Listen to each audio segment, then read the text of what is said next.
Baghdad শহর থেকে কিছুটা দূরে একটি ছোট বসতি ছিল। সেখানে এক বৃদ্ধ মানুষ তার জীবনের শেষ দিনগুলো কাটাচ্ছিলেন।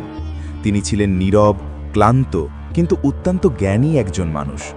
তার 5 জন ছেলে ছিল। তাদের মধ্যে সবচেয়ে বড় ছিল ইউসুফ, যে একজন জমিদার ছিল। ইউসুফ সারাদিন মাঠে কঠোর পরিশ্রম করত, জমি চাষ করত, ফসলের দেখভাল করত। কিন্তু বাবার খেদমত করতে গিয়ে মাঝে মাঝে সে বিরক্ত হয়ে পড়ত এবং মনে মনে ভাবত এই দায়িত্ব কবে শেষ হবে। সন্ধ্যায় ইউসুফ ক্লান্ত শরীরে মাঠ থেকে ফিরলে তার বৃদ্ধ বাবা হাকিম নীরবে ছেলের ক্লান্তি অনুভব করতেন। হাকিমের হৃদয়ে ছেলের জন্য অপরিসীম ভালোবাসা ছিল, কিন্তু তিনি কিছু না বলে শুধু দৃষ্টি নত করে রাখতেন। কিছু সময় পর হাকিম ইউসুফের আচরণে পরিবর্তন লক্ষ্য করতে লাগলেন। তিনি বুঝতে পারছিলেন যে ইউসুফ তার ক্লান্তি আর দায়িত্বের বোঝায় চাপা পড়ে গেছে এবং হয়তো তার মনে হতে শুরু করেছে যে বৃদ্ধ বাবা এখন তার জন্য বোঝা হয়ে দাঁড়িয়েছে। ইউসুফের রূঢ় আচরণ তার বাবাকে কষ্ট দিতে লাগল। হাকিম চেয়েছিলেন জীবনের শেষ সময়টা শান্তিতে কাটাতে, কিন্তু ইউসুফের উদাসীনতা তাকে গভীরভাবে বিষণ্ণ করে তুলল। কিছুদিন পর হাকিম ইউসুফকে কাছে ডেকে বললেন, বাছা, আমি জানি তোমার ওপর বোঝা বেড়ে গেছে। চিন্তা করো না, আমি আর বেশি দিন তোমার সঙ্গে থাকব না। 2-3 দিনের মধ্যে আমি তোমার অন্য ভাইয়ের কাছে চলে যাব। তুমি নিজের কাজ আর জীবনে মন দাও, আমার জন্য দুশ্চিন্তা করো না। এই কথা শুনে ইউসুফ কিছুক্ষণ চুপ করে রইল। তার মনে অনুশোচনার হালকা ঢেউ উঠেছিল, কিন্তু ঠোঁট থেকে কোনো কঠিন বা বাধা দেওয়ার মতো কথা বের হলো না। কয়েকদিন পর বৃদ্ধ হাকিম ইউসুফের ঘর ছেড়ে তার দ্বিতীয় ছেলে ফারুকের কাছে চলে গেল। ফারুক ছিল একজন সফল ব্যবসায়ী, তার ধন সম্পদের কোনো অভাব ছিল না। হাকিম ফারুকের বাড়িতে থাকতে লাগলেন, কিন্তু ফারুকের আচরণও ছিল দুঃখজনক। তার কাছে ব্যবসার ব্যস্ততাই ছিল সবচেয়ে গুরুত্বপূর্ণ, আর তার স্ত্রী শ্বশুরকে সবসময় উপেক্ষা করত, তার সঙ্গে কথা বলারও প্রয়োজন মনে করত না। হাকিম সারাদিন নীরবে এক কোণে বসে থাকতেন, হৃদয়ের ভেতর ছেলেদের বদলে যাওয়া ভালোবাসার কষ্ট নিয়ে, কিন্তু কখনো নিজের কষ্ট মুখে আনতেন না। বৃদ্ধ হাকিমের সময় কষ্ট আর দুঃখের মধ্যেই কাটছিল। একদিন ফারুক তার স্ত্রীর কথায় এসে বাবাকে বলল, বাবা, আপনাকে আমার ব্যবসায় সাহায্য করা উচিত, যাতে আপনার উপস্থিতি থেকেও আমার কিছু উপকার হয়। এই কথা শুনে হাকিম চুপ করে রইলেন। তার নুয়ে পড়া পিঠ, দুর্বল হাত আর ক্লান্ত শরীরই প্রমাণ করছিল যে তিনি আর কোনো কাজের উপযোগী নন। তবু তিনি ছেলের কথায় মন খারাপ করলেন না, কারণ তিনি জানতেন ফারুক তাকে ভালোবাসার চোখে নয়, দায়িত্বের পাল্লায় মাপছে। সারা রাত বৃদ্ধ বাবার কাশি আর যন্ত্রণার শব্দে বিরক্ত হয়ে ফারুকের স্ত্রী বলল, এই বুড়ো মানুষটা আমাদের আরও কষ্ট দিচ্ছে। ওনার তো আরও সন্তান আছে, সেখানে গিয়েও তো জীবন কাটাতে পারেন। ফারুকও ছিল একজন স্বল্প হৃদয় মানুষ। সে তার বৃদ্ধ বাবাকে বলল, বাবা, যদি আপনি এখানে কষ্ট পান তাহলে কোনো সমস্যা নেই, চাইলে অন্য ছেলের কাছে চলে যেতে পারেন, সেখানে আপনি শান্তিতে থাকবেন। আপনার চিকিৎসার জন্য আমি টাকা দিয়ে দেব, চিন্তা করবেন না। এই কথাগুলো হাকিমের আত্মসম্মানে আরেকটি গভীর ক্ষত তৈরি করল। ফারুক ভালোবাসা বা যত্নের কথা না বলে শুধু একটা ব্যবহারিক সমাধানের কথা বলল, যেন বৃদ্ধ বাবার উপস্থিতি কেবলই একটি বোঝা। বৃদ্ধ হাকিম ফারুকের বাড়ি ছেড়ে তৃতীয় ছেলে উসমানের কাছে চলে গেলেন। উসমান ছিল একজন পরিশ্রমী কৃষক, নিজের জমিতে কাজ করত। সে বাবাকে সম্মান করত, কিন্তু তার কাছেও সময়ের অভাব ছিল। সে সারাদিন মাঠে ব্যস্ত থাকত, আর সন্ধ্যায় বাড়ি ফিরে উসমান তার স্ত্রী ও সন্তানদের সঙ্গে সময় কাটাতেই বেশি ব্যস্ত ছিল। বৃদ্ধ বাবার অসুস্থতা আর হৃদয়ের গভীর বিষণ্ণতার দিকে তার কখনোই নজর পড়েনি। উসমান যখন সকালে কাজে যেত, তার স্ত্রী প্রায়ই সন্তানদের দাদার কাছে বসিয়ে দিয়ে বলতো, দাদার সঙ্গে খেলো। অসুস্থতা আর দুর্বলতায় কাঁপতে থাকা বৃদ্ধ হাকিম এই দৃশ্য দেখে ভেতরে ভেতরে ভীষণ কষ্ট পেতেন। উসমানের বাড়িতে বাবার অবস্থা আরও খারাপ হতে লাগল এবং শেষ পর্যন্ত সেখান থেকেও তিনি চলে যাওয়ার সিদ্ধান্ত নিলেন। এবার তিনি চতুর্থ ছেলে আহমদের কাছে যাওয়ার সিদ্ধান্ত নিলেন। আহমদ ছিল একজন ধূর্ত ও লোভী মানুষ। সে বাবাকে স্বাগত জানাতে খুব খুশি হয়েছিল, কিন্তু এই খুশি ভালোবাসা থেকে নয়, ছিল নিছক লোভের কারণে। আহমদ বাবাকে সম্মান দেখিয়ে বলল, বাবা, এখানে থাকতে আপনার কোনো কষ্ট হবে না। কিন্তু সময়ের সঙ্গে সঙ্গে আহমদ বুঝে গেল যে বৃদ্ধ বাবার কাছে কোনো সম্পদ বা টাকা পয়সা নেই। তখন সেও বাবাকে অবহেলা করতে শুরু করল। আহমদের স্ত্রী তার শ্বশুরকে একেবারে বোঝা মনে করত। সে কোনো খেদমত তো করেইনি, বরং উল্টো বাবাকে কষ্ট দিত, সবসময় অভিযোগ করত আর বৃদ্ধ মানুষটাকে নিজের কাজের বাধা বলে মনে করত। তবে স্ত্রীরই বা দোষ কি, যখন নিজের ছেলেরাই মুখ ফিরিয়ে নিয়েছিল? আহমদও তার ব্যবসায়িক কাজে এতটাই ডুবে গেল যে বাবার অবস্থার দিকে একটুও নজর দিল না। এই সময়ে বৃদ্ধ হাকিমের স্বাস্থ্য আর শারীরিক অবস্থা দ্রুত খারাপ হতে লাগল। শেষ পর্যন্ত একদিন আহমদও তাকে স্পষ্টভাবে জানিয়ে দিল, বাবা, আপনি এখানে থাকতে পারবেন না। আমার এত সময় নেই যে সবসময় আপনাকে দেখাশোনা করব। আপনাকে কোথাও অন্য জায়গায় যেতে হবে। এই নির্মম কথাগুলো শুনে বৃদ্ধ হাকিম কষ্ট সহ্য করে শেষ ছেলে আব্দুল্লার কাছে যাওয়ার সিদ্ধান্ত নিলেন। আব্দুল্লাহ ছিল হাকিমের সবচেয়ে ছোট ও কম বয়সী ছেলে। সে ছিল দরিদ্র কিন্তু পরিশ্রমী একজন মানুষ। দিনমজুরি করে যে টাকা রোজগার করত তা দিয়ে বাবার ওষুধ কিনত আর সংসারের খরচ চালানোর চেষ্টা করত। তার স্ত্রীও ছিল খুবই সৎ ও ভালো মনের মানুষ। সে মন থেকে শ্বশুরের যত্ন নিত। তার অসুস্থতা আর বার্ধক্য সে বুঝত এবং নিজের মা বাবার মতোই তার খেদমতে লেগে থাকত।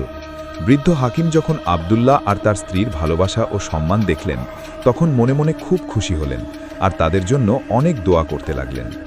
সময় গড়িয়ে যেতে লাগল। হাকিম তার ছোট ছেলের ঘরেই সুখে শান্তিতে জীবন কাটাতে লাগলেন।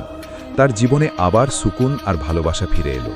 তিনি আল্লাহর কাছে কৃতজ্ঞ ছিলেন যে অবশেষে তিনি সেই সম্মান পেয়েছেন যার তিনি সবসময়ই যোগ্য ছিলেন।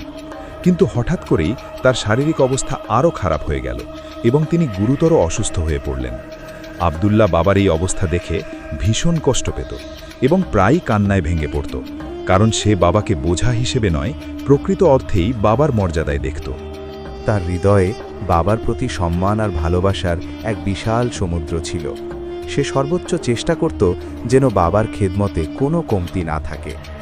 আব্দুল্লাহর অশ্রু আর তার দুশ্চিন্তা বাবার জীবনের শেষ দিনগুলোতে তার জন্য এক ধরনের শান্তি আর সান্ত্বনার কারণ হয়ে উঠেছিল।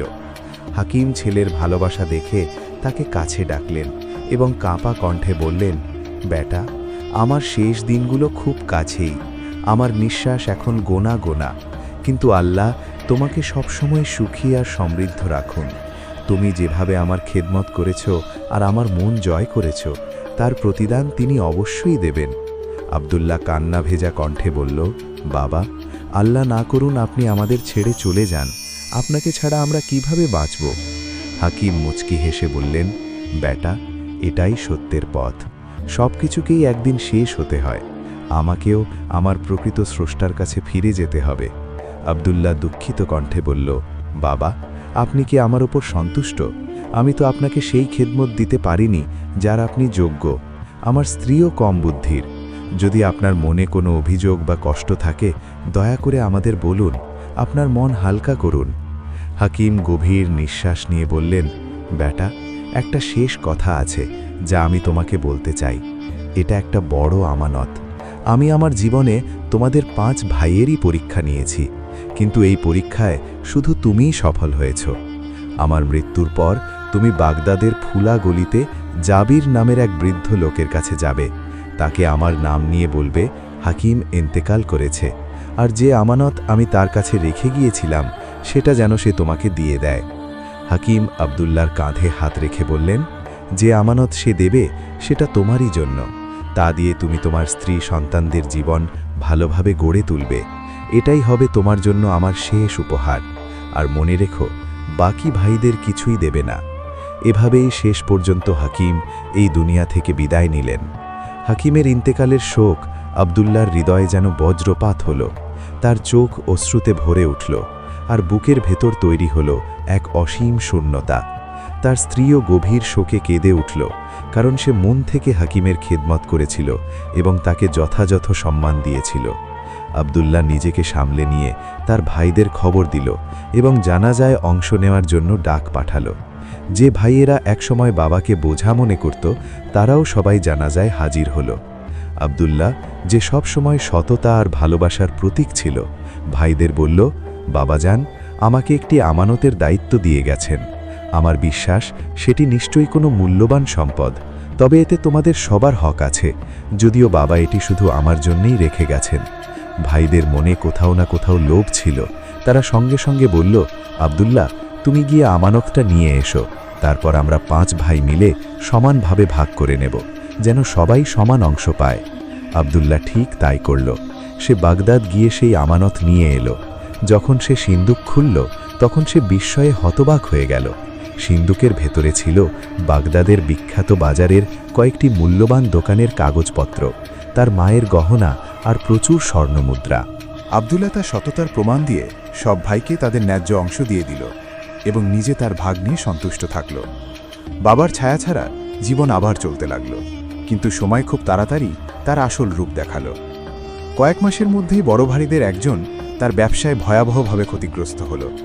দায়িত্বহীনতা আর ভুল সিদ্ধান্তের কারণে সে ঋণে ডুবে গেল। পরিস্থিতি এতটাই খারাপ হয়ে গেল যে তাকে নিজের বাড়িও বিক্রি করতে হলো। দ্বিতীয় ভাই, যে বিলাসী জীবনে অভ্যস্ত ছিল, একদিন চুরির অপরাধে ধরা পড়ল। কাজী তাকে কারাগারে পাঠানোর আদেশ দিল, আর তার সম্মান সুনাম পুরোপুরি ধ্বংস হয়ে গেল। বাকি ভাইদের অবস্থাও এমন হলো, যা কিছুতেই হাত দিত সেটাই ব্যর্থতায় পরিণত হতো। এসব ব্যর্থতা ছিল বাবার বদ্দোয়ারি ফল। অন্যদিকে আব্দুল্লাহ নিজের পরিশ্রমে বাগদাদে ব্যবসা শুরু করল। সে কুফা থেকে উন্নত কাপড় কিনে বাগদাদের বাজারে বিক্রি করত। সময়ের সঙ্গে সঙ্গে সে ভালো লাভ করতে লাগল। তার সততা, বাবার দোয়া আর অবিরাম পরিশ্রম তাকে উন্নতির পথে এগিয়ে নিল। এমনকি সে একে একে তার ভাইদের বিক্রি করা দোকানগুলো কিনতে শুরু করল এবং ধীরে ধীরে পুরো বাজারের একমাত্র মালিক হয়ে উঠল।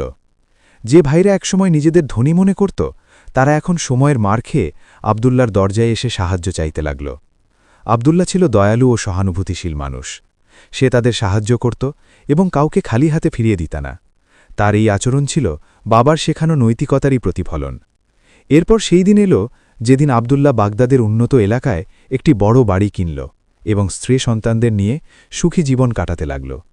জীবনের সেই পর্যায়েও সে বাবাকে স্মরণ করে বলত, বাবা, আপনার দোয়া আর শিক্ষা আমাকে বাগদাদের একজন ধনী মানুষ বানিয়েছে, কিন্তু আপনার ছায়া হারানোর বেদনা আমাকে আজও বিষণ্ণ করে তোলে। আল্লাহ তাআলা আপনাকে জান্নাতে উচ্চ মর্যাদা দান করুন। প্রিয় বন্ধুরা, এই গল্প থেকে আমরা 3টি মূল্যবান শিক্ষা পাই। 1.